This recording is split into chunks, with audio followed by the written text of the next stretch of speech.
An Abi Dzarrin radhiyallahu anhu anin Nabi sallallahu alaihi wa ala alihi wasallam fima yarwi an rabbih qala ya ibadi inni haramtu zulma ala nafsi wa ja'altuhu bainakum muharraman fala tadhalamu akhrajahu Muslim. Dari Abu Dzar radhiyallahu an al-Ghifari, dari Nabi sallallahu alaihi wasallam, yang diriwayatkan dari Rabbnya, artinya hadis ini hadis qudsi, di mana Allah Subhanahu wa taala berfirman, wahai para hambaku, sesungguhnya aku mengharamkan perbuatan zalim atas diriku sendiri, dan aku menjadikan kezaliman itu haram di tengah-tengah kalian.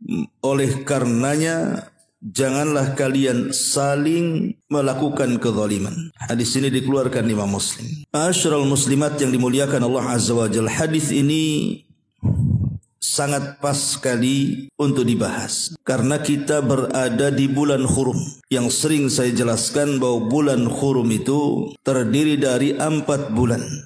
Pertama Dzulqa'dah yang sekarang kita sedang berada di dalamnya. Kemudian yang kedua Dzulhijjah yang kita akan songsong. Kemudian Muharram. Dan yang satu terpisah Rajab.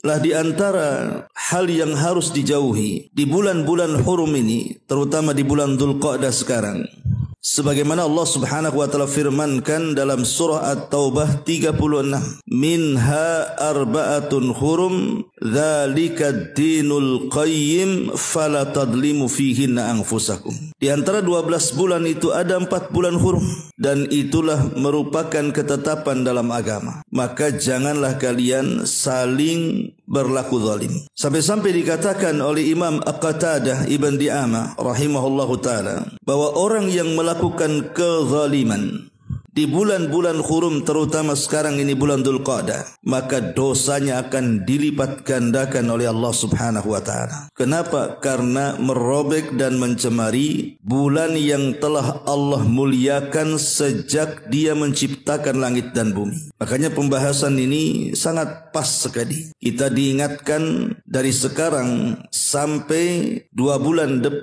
bulan ke depan, Dzulhijjah dan Muharram, jauhi perkara ini karena mendekatinya bisa melipatkan dosa kita tanpa sadar. Di sini Nabi sallallahu alaihi wasallam meriwayatkan sebuah hadis, dan hadis ini adalah hadis qudsi. Di mana hadis qudsi itu berbeda dengan hadis biasa. Kalau hadis biasa sifatnya ada perantara. Tapi kalau hadis qudsi ini tidak ada perantara antara Allah Subhanahu wa taala dengan Nabi sallallahu alaihi wasallam. Tanpa perantara Jibril, langsung Allah Subhanahu wa taala mewahyukan kepada Rasul. Allah Subhanahu wa taala berfirman, wahai hamba-hambaku. Kita semua terpanggil dengan seruan ini karena kita semua hamba Allah. Inni haramtu zulma ala nafsi. Sungguh aku telah mengharamkan kezaliman ini kepada diriku sendiri. Kenapa? Karena Allah Subhanahu wa taala itu zat yang maha adil dalam setiap keputusannya, sehingga tidak boleh ada kezaliman. Dan Allah suka dengan yang berbuat adil. Allah sendiri zat yang maha adil dan suka dengan keadilan. Makanya Dia katakan, aku haramkan kezaliman kepada diriku, karena zalim itu lawan daripada adil. Yang satu menempatkan sesuatu yang tidak pada tempatnya, itu zalim. Yang satu menempatkan sesuatu pada tempatnya, itulah adil. Karena Allah Subhanahu wa taala zat yang maha adil, tidak suka dengan kezaliman, maka kezaliman juga terlarang bagi hamba-hambanya. Makanya Dia mengatakan, waja'altuhu bainakum muharrama. Maka kujadikan kezaliman itu di antara kalian haram hukumnya. Maka janganlah kalian saling berlaku zalim. Ma'asyiral muslimat yang dimuliakan Allah Subhanahu wa taala.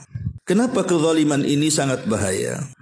karena ada pengaruhnya. Pertama, orang yang berlaku zalim, hakikatnya dia telah menyimpang dari hidayah Allah Subhanahu wa taala. Dan itu disyaratkan dalam surah Al-Maidah ayat 51. Innallaha la yahdil qaumaz zalimin. Allah tidak akan berikan hidayah kepada siapa? Orang-orang zalim. Sementara hidayah itu penyelamat kita, dunia kita dan akhirat kita. Maka orang yang melakukan kezaliman dijauhkan dari hidayah. Yang kedua, orang zalim itu tidak akan beruntung selamanya, tidak akan selamat selamanya, tidak akan sukses selamanya. Dan itu disyaratkan dalam surah Al-An'am 21, innahu la yuflihu zalimun. Sesungguhnya orang-orang zalim itu selamanya tidak akan beruntung. Pasti ada saja sialnya, ada saja karmanya, tidak akan tenang hidupnya. Kemudian yang ketiga, orang yang melakukan kezaliman itu mengundang laknat Allah Subhanahu wa taala. Sebagaimana Allah Subhanahu wa taala berfirman dalam surah Ghafir ayat 52, "Yauma la yanfa'u adh-dhalimina ma'dziratuhum wa lahumul la'nah wa lahum su'ud dar." Pada hari di mana orang-orang zalim itu tidak akan bermanfaat uzur-uzur mereka, alasan-alasan mereka di hadapan Allah pada hari kiamat, dan bagi mereka orang-orang zalim itu laknat dari Allah dan tempat yang paling buruk. Ini yang ketiga. Orang zalim mengundang laknat Allah. Kemudian yang keempat, dia pasti akan terkena doa orang-orang yang dizaliminya. Baik orang-orang yang dizaliminya mukmin ataupun kafir, baik ataupun fasik. Karena Allah Subhanahu wa taala pasti akan berdiri di samping orang-orang yang dizalimi. Bukan karena kekafiran atau kefasikannya, tapi karena Allah suka dengan keadilan dan tidak suka dengan kezaliman. Makanya Nabi SAW mengatakan kepada Mu'adz bin Jabal radhiyallahu anhu saat hendak diutus untuk berdakwah di negeri Yaman. Saat itu negeri Yaman belum ada orang Islam. Maka Nabi SAW mengatakan kepada Mu'adz, fattaki da'watal madlum. Mu'adz, hati-hati dengan doa orang-orang yang kau zalimi. Fa innahu laisa bainaha wa bainallahi hijab. Karena antara orang yang dizalimi ketika berdoa dengan Allah itu tidak ada tabir penghalang.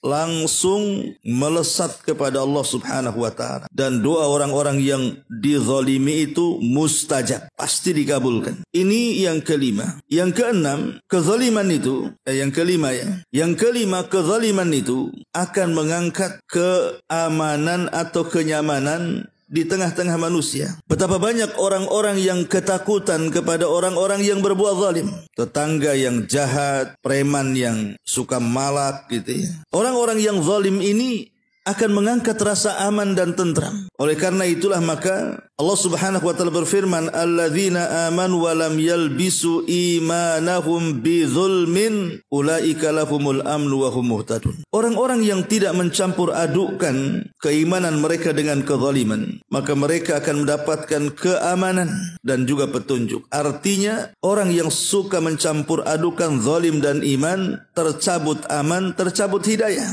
Nah, ini juga di antara dampak buruknya. Kemudian yang keenam, bahwa kezaliman itu sebab munculnya berbagai macam bala dan musibah. Karena tidaklah sebuah musibah diturunkan oleh Allah Subhanahu wa taala entah dalam bentuk ujian atau azab, itu karena dilakukan oleh orang-orang yang zalim yang mengundangnya. Allah mengatakan dalam surah Hud ayat 102, "Wa kadzalika akhdhu rabbika idza akhadhal qura wa hiya zalimatun inna akhdahu alimun syadid." Begitulah kalau Allah hancurkan negeri-negeri, karena di dalam negeri itu manusia-manusianya zalim. Dan Allah kalau mengadab, maka dengan azab yang sangat pedih lagi bersangatan pedihnya. Ini yang nomor 6. Yang nomor 7, Allah Subhanahu wa taala mengancam siapapun yang melakukan kezaliman dengan ancaman neraka. Sebagaimana hadis yang sudah bahas pada minggu yang lalu, di mana Nabi SAW bersabda dalam hadis yang lalu itu, innallaha ataupun inna rijalan yakhuduna fi malillahi bighairi haqqin falahumun nar yaumal qiyamah. Sesungguhnya orang-orang yang mereka mengambil harta manusia, sesungguhnya ada sekelompok manusia yang menggunakan harta Allah dengan cara yang tidak benar, dengan cara zalim maksudnya, maka neraka pantas untuk mereka pada hari kiamat. Lihat bagaimana dampak kezaliman luar biasa. Ma'asyiral muslimat yang dimuliakan Allah Subhanahu wa taala. Kemudian juga di antara dampak kezaliman yang berikutnya adalah bisa kita simpulkan. Jadi dampak kezaliman itu kan ada dua macam. Kalau tadi yang saya sebutkan tadi itu globalnya dibagi dua. Ada dampak dunia, ada dampak akhirat. Dampak dunia ya seperti tadi, hilangnya hidayah, hilangnya keamanan, kenyamanan manusia, kemudian mengandung laknat, kemudian juga tidak akan diberuntungkan selamanya, mengandung dan mengundang bala dan azab Allah. Lah di akhirat juga ada. Pertama, orang yang meninggal dalam kondisi zalim, maka dia akan berhadapan dengan Allah Subhanahu wa taala dalam keadaan Allah murka kepadanya. Yang kedua, kebaikan-kebaikan yang selama ini dia kumpulkan di dunia akan sia-sia karena dia akan dituntut oleh orang-orang yang pernah dizaliminya. Sebagaimana hadis yang ma'ruf tentang hadis orang-orang yang bangkrut. Orang-orang yang bangkrut pada hari kiamat adalah orang yang membawa kebaikan di satu sisi, tapi di sisi lain membawa kezaliman pada hari kiamat. Kalau sudah terjadi kisos pada hari kiamat, itulah alamat kebangkrutan dia. Karena boleh jadi bukan hanya sekedar pahala yang akan diberikan kepada orang, tetapi dosa orang ditanggungkan kepadanya. Ma'asyiral muslimat yang dimuliakan Allah Subhanahu wa taala. Sedemikian bahayanya akibat zalim ini. Ini baru cerita zalim yang bersifat kezaliman sesama manusia. Karena zalim itu kan ada yang paling tinggi tingkatannya, yang tidak akan pernah terampuni dosanya. Itulah yang disebut dengan kesyirikan. Sebagaimana perkataan Luqmanul Hakim, "Inna syirka la zulmun azim." Sesungguhnya kesyirikan itu adalah kezaliman yang sangat besar. Yang jelas bahwa kesyirikan itu jelas sekali dosa yang tidak mungkin terampuni. Ma'asyiral muslimat yang dimuliakan Allah Subhanahu wa taala. Lalu bagaimana caranya supaya kita ini terhindar dari kezaliman ini? Ada enggak hal-hal yang bisa membantu kita supaya kita bisa terhindar dari kezaliman? Sebelum saya menjelaskan tentang perkara ini, kita akan jelaskan tentang bentuk-bentuk kezaliman dulu. Zalim itu terbagi menjadi tiga. Pertama, zalim seorang hamba kepada dirinya. Dengan cara apa? Menjerumuskan badan dia dari kepala sampai kaki kepada kehancuran dunia dan akhirat dengan melaksanakan apa yang Allah haramkan dan meninggalkan apa yang Allah wajibkan. Itulah yang disebut dengan zalim hamba kepada dirinya, menjerumuskan diri kepada kerugian dunia dan akhirat dengan cara meninggalkan yang wajib dan terjerumus kepada yang haram. Dan itu banyak contohnya, seperti kekufuran kepada Allah, kemudian juga berpaling dari Al-Quran, kitab Allah, ataupun menyia-nyiakan yang wajib dan masuk kepada yang mungkar, dan lain sebagainya. Kemudian yang kedua, kezaliman hamba kepada hamba yang lainnya. Kezaliman hamba kepada hamba yang lainnya, yang tadi saya sebut dengan hadis muflis tadi. Dan yang terakhir yang paling berat adalah kezaliman yang tidak pernah terampuni. Maksudnya adalah kesyirikan kepada Allah Subhanahu wa taala. Inilah di antara tiga gambaran. Zalim itu tidak mungkin lepas dari tiga perkara. Imma zalim kepada diri sendiri, imma zalim kepada orang, atau zalim kepada Allah Subhanahu wa taala. Ma'asyiral muslimat yang dimuliakan Allah Subhanahu wa taala. Kemudian juga di sini dijelaskan di dalam syarahnya, setelah kemudian menjelaskan tentang bentuk-bentuk kezaliman, bahwa kezaliman itu ada tiga macam. Lah umumnya kalau disebut kalimat zalim di masyarakat itu bicara soal kezaliman kepada manusia. Umumnya kalau bicara si anu zalim, janganlah kau berbuat zalim, itu biasanya kezaliman seorang hamba kepada hamba yang lainnya. Dan ini juga bahaya, karena orang yang melakukan kezaliman kepada orang lain, maka akan sulit seseorang itu diterima taubatnya, sampai betul-betul dia mendapatkan keridhaan orang-orang yang dizaliminya, walaupun dia mungkin sujud 1000 kali sekalipun kepada Allah Subhanahu wa taala. Tetapi kalau orang yang dizaliminya itu tidak mengikhlaskannya, tidak rela redha dengan perbuatannya, maka Allah akan gantung taubat kita kepada Allah. Dan kelak pada hari kiamat, dia akan berhadapan dengan orang-orang yang pernah dizaliminya di dunia. Disitulah terjadi barter pahala dan dosa, sehingga kemudian seseorang menjadi bangkrut di hadapan Allah, maksudnya bangkrut pahala, dan itu akan mencelakakan dia kelak pada hari kiamat.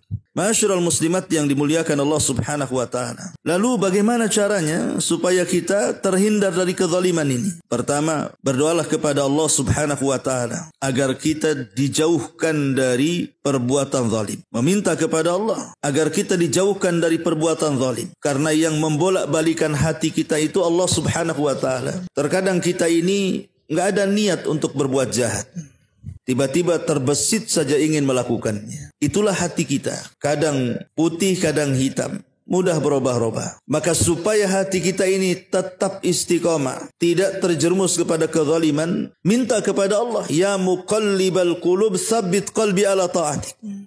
Wahai zat yang membolak-balikan hatiku, tetapkan hatiku di atas ketaatan kepadamu. Kemudian yang kedua, tentang bagaimana caranya supaya kita meninggalkan kezaliman. Lihat akibat orang-orang yang pernah diazab karena kezaliman. Lihat mereka, orang-orang yang pernah diazab oleh Allah tentang kezaliman. Lihat bagaimana Fir'aun ditenggelamkan karena dia banyak melakukan kezaliman, membunuh anak laki-laki yang jumlahnya entah berapa, hanya karena takut menggoyang kekuasaannya. Lihat Namrud, lihat Qarun, kemudian lihat kaum Ad, kaum Samud, kaum Madian, kaum Sodom, dan kaum-kaum yang lainnya. Sebelum kedatangan Islam, mereka dihancurkan oleh Allah Subhanahu wa taala karena kezaliman. Maka jangan sampai kemudian kita pun mendapatkan imbas azab dari kezaliman-kezaliman itu. Maka supaya kita terhindar dari kezaliman, coba terpikir akibat yang akan ditanggung setelah dia melakukan kezaliman itu. Ini di dunia. Kemudian bagaimana pula di akhirat? Ingat hadis tadi. Hadis tentang muflis tadi. Bahwa nanti kalau saya berbuat zalim, saya akan dituntut pada hari kiamat. Bangkrutlah saya, dosa orang pula saya pikul. Dan begitu seterusnya. Ma'asyiral muslimat yang dimuliakan Allah Subhanahu wa ta'ala. Kemudian juga yang ketiga, caranya supaya kita dijauhkan dari kezaliman, senantiasa berzikir dan istighfar. Karena Allah mengatakan dalam surah Al-Imran ayat 135, "Walladzina idza fa'alu fahishatan aw zalamu anfusahum dzakarullaha wastaghfaru lidzunubihim." Dan orang-orang yang apabila mereka melakukan fahisha ataupun mereka menzalimi diri mereka, apa kata Allah? Mereka langsung berzikir mengingat Allah dan langsung beristighfar. Jadi yang ketiga, kalau kita ini melakukan sebuah kezaliman, supaya tidak terulang lagi, langsung ingat Allah. Kemudian beristighfar kepada Allah supaya kita betul-betul dijauhkan daripada kezaliman. Kemudian yang keempat, menahan diri. Menahan diri, sabar untuk tidak berlaku zalim. Menahan diri untuk sabar tidak melakukan kezaliman. Karena di antara tingkatan-tingkatan sabar itu salah satunya adalah sabar ketika tidak melaksanakan maksiat. Jangan tergiur orang yang sedang melaksanakan maksiat, kita pun ingin ikut melaksanakannya. Jadi kita harus menjaga diri supaya tidak melakukan kezaliman dengan cara tanamkan kesabaran. Kemudian juga tidak putus asa dari rahmat Allah Subhanahu wa taala. Jangan putus asa dari rahmat Allah Subhanahu wa taala. Ingat kisah tentang 91 orang yang membunuh 99 jiwa di zaman Bani Israel. Yang dibunuh bukan 1 jiwa, Bu, 99. Kalau kita punya tetangga bunuh 5 orang saja kita katakan sadis. Ini yang dibunuh 99 orang dengan kezaliman dia.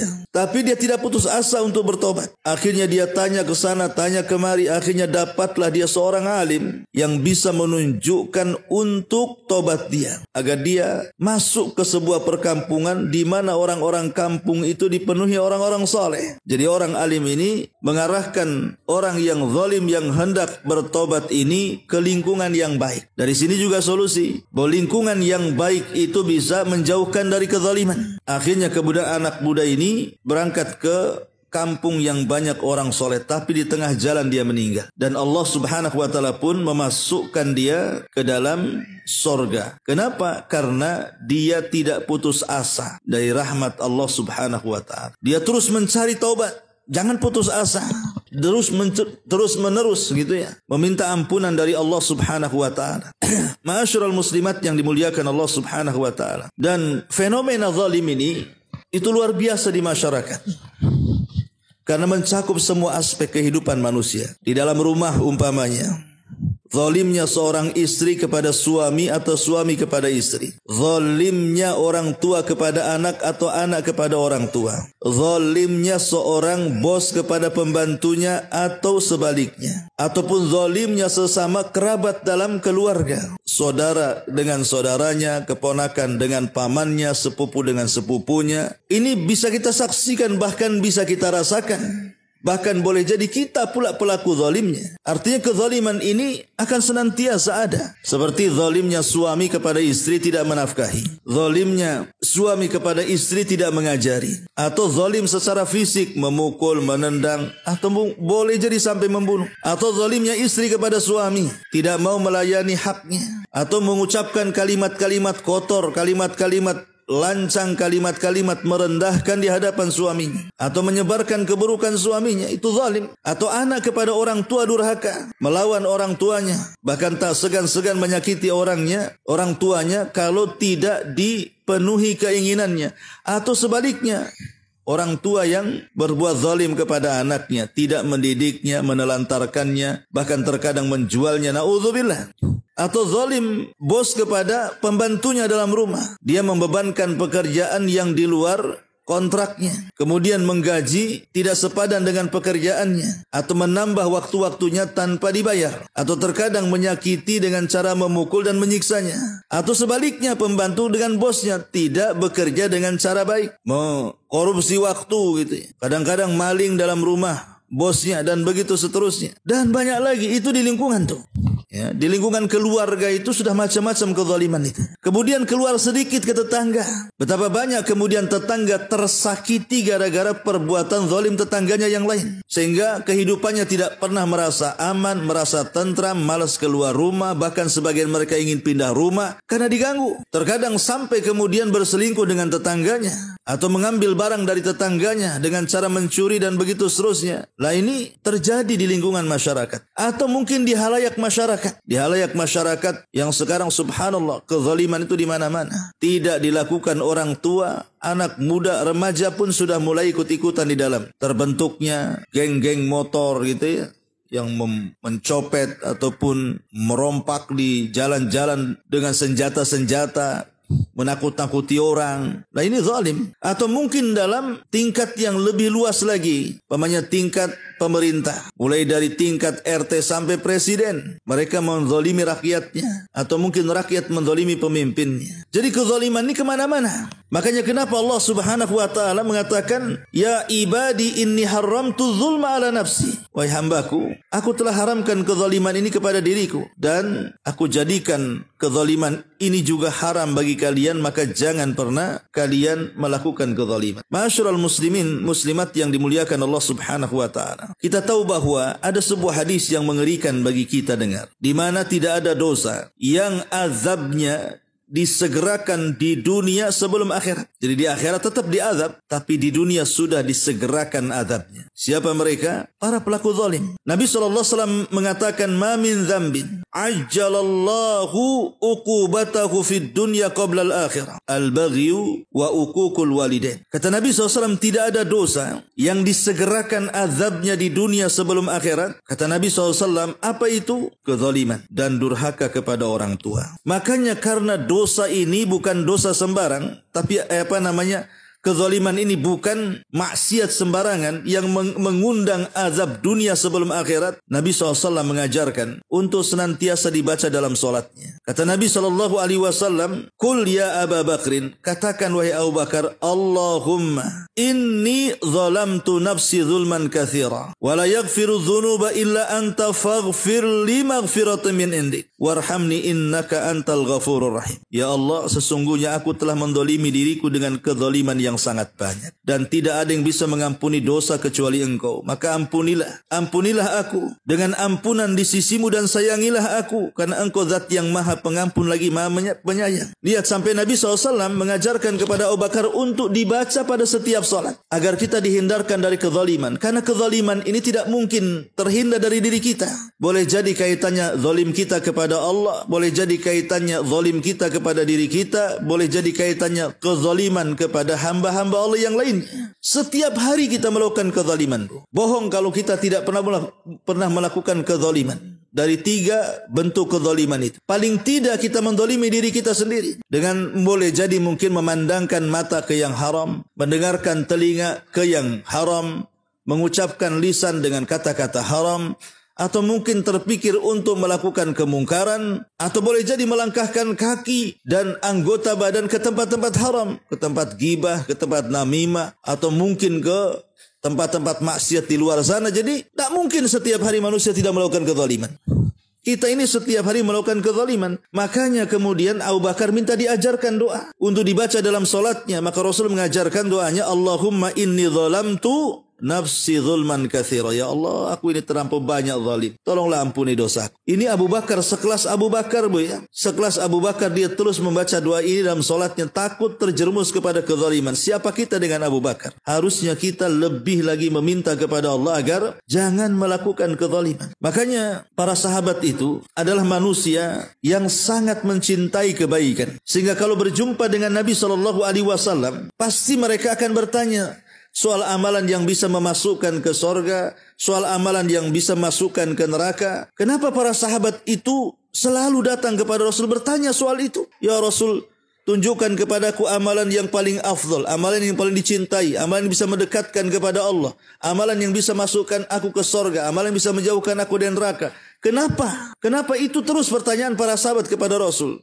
Menunjukkan bahwa sahabat itu takut kalau-kalau dalam kehidupannya dipenuhi dengan keburukan, dengan kezaliman. Makanya mereka ingin hidup dengan cara yang baik, dengan cara menjauhkan diri dari kezaliman. Ma'asyiral muslimat yang dimuliakan Allah Subhanahu wa taala. Nabi SAW juga mengingatkan kita soal kezaliman ini, bahwa kezaliman ini akan membuat gelap bagi kita pada hari kiamat. Maka ingat itu, bahwa kezaliman ini akan menjadi kegelapan bagi kita pada hari kiamat. Kata Rasul, az-zulmu zulumatun yaumal qiyamah. Kezaliman itu adalah kegelapan pada hari kiamat. Di dunia saja sudah gelap, Bu. Di akhirat makin gelap, ya. Karena kezaliman itu pasti akan ada balasannya. Makanya dari sini Allah Subhanahu wa taala ingatkan, wala tahsabannallaha ghafilan amma ya'malu zalimun. Ingat, jangan kau kira Allah itu lalai. Jangan kau kira Allah itu lalai terhadap apa yang dibuat orang-orang zalim itu. Allah tidak tidur, Allah tidak lalai. Allah akan memantau orang-orang yang melakukan kezaliman dan mereka akan merasakan akibat. Wallahu alam. Ini